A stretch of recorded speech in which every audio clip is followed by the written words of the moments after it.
حضرت حسن بصری رحمۃ اللہ علیہ فرماتے ہیں کہ ایک فاحشہ عورت کے بارے میں مشہور تھا کہ اسے دنیا کا انتہائی حسن دیا گیا تھا۔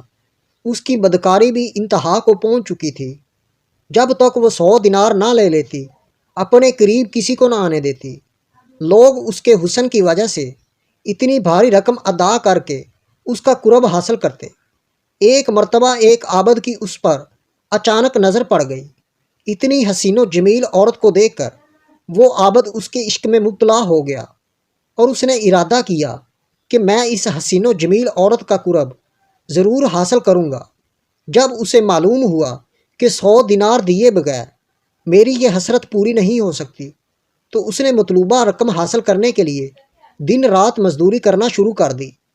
کافی تگ و دو کے بعد جب 100 دینار جمع ہو گئے تو وہ اس بدکار عورت کے پاس پہنچا اور کہا، اے حسن و جمال کی پیکر، میں نے مزدوری کر کے 100 دینار جمع کیے اور وہ لے کر تیرے پاس آیا ہوں۔ یہ سن کر اس فاحشہ عورت نے کہا، اندر آ جاؤ۔ جب وہ عابد کمرے میں داخل ہوا تو دیکھا کہ وہ حسین و جمیل عورت سونے کے تخت پر بیٹھی ہے۔ اس نے عابد سے کہا، میرے قریب آؤ، میں حاضر ہوں۔ وہ عابد بے تاب ہو کر اس کی طرف بڑھا اور اس کے قریب تخت پر جا بیٹھا۔ جب وہ دونوں خدا کی نافرمانی کے لیے بالکل تیار ہو گئے تو اس عابد کی سابقہ عبادت اس کے کام آ گئی اور اسے خدا تعالیٰ کی بارگاہ میں حاضری کا دن یاد آ گیا۔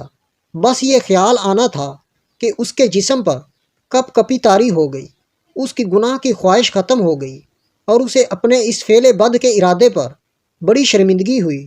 اس نے عورت سے کہا، مجھے جانے دو اور یہ 100 دینار بھی تم اپنے پاس رکھو، میں اس گناہ سے باز آیا۔ اس عورت نے حیران ہو کر پوچھا کہ آخر تمہیں کیا ہوا ہے؟ تم تو کہہ رہے تھے کہ میرا قرب حاصل کرنے کے لیے تم نے بہت کوشش کی، اب جب کہ تم میرے قریب ہو اور میں نے اپنے آپ کو تمہارے حوالے کر دیا ہے تو اب تم مجھ سے دور بھاگ رہے ہو۔ آخر کیا چیز تمہیں میرے قریب آنے سے منع کر رہی ہے؟ یہ سن کر اس عابد نے کہا، مجھے اپنے رب سے ڈر لگ رہا ہے اور اس کا خوف تیری طرف مائل نہیں ہونے دے رہا۔ مجھے اس دن کا خوف دامنے گیر ہے جب میں اپنے پروردگار عز و جل کی بارگاہ میں حاضر ہوں گا۔ اگر میں نے یہ گناہ کر لیا تو کل بروز قیامت رب تعالیٰ کی ناراضگی کا سامنا کس طرح کر سکوں گا؟ لہٰذا اب میرا دل تجھ سے اچاٹ چکا ہے، مجھے یہاں سے جانے دو۔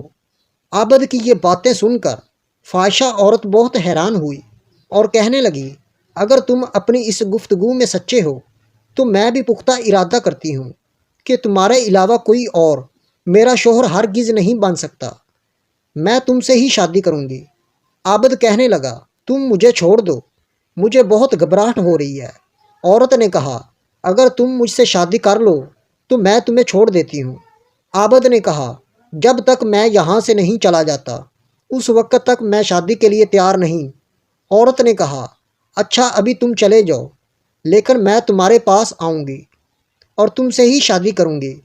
پھر وہ عابد سر پر کپڑا ڈالے منہ چھپاتے شرمندہ شرمندہ وہاں سے نکلا اور اپنے شہر کی طرف روانہ ہو گیا۔ اس عورت کے دل میں عابد کی باتیں اثر کر چکی تھیں، چنانچہ اس نے اپنے تمام سابقہ گناہوں سے توبہ کر لی۔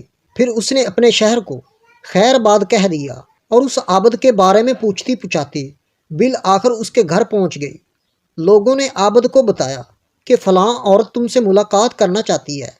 عابد باہر آیا، جیسے ہی اس کی نظر اس عورت پر پڑی تو ایک زوردار چیخ ماری، اس کی روح عالم بالا کی طرف پرواز کر گئی۔ عورت اس کی طرف بڑھی تو دیکھا کہ اس کا جسم ساقط ہو چکا تھا۔ وہ بہت غم زدہ ہوئی اور اس نے لوگوں سے پوچھا، کیا اس کا کوئی قریبی رشتہ دار ہے؟ لوگوں نے کہا، ہاں اس کا ایک بھائی ہے لیکن وہ بہت غریب ہے۔